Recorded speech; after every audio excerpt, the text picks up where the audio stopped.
Bueno, en primer lugar, valorando esta sentencia de conformidad que ha sido fruto de un acuerdo entre la Fiscalía, Unión Democrática y los acusados, el Partido Popular hacemos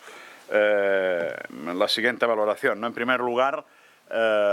resaltar que es la primera vez en la historia de la democracia contemporánea que una fuerza política reconoce pública y judicialmente que se ha financiado de forma irregular. En segundo lugar, queremos recordar que el propio máximo dirigente de Unión Democrática de Cataluña, el señor Duran i Lleida,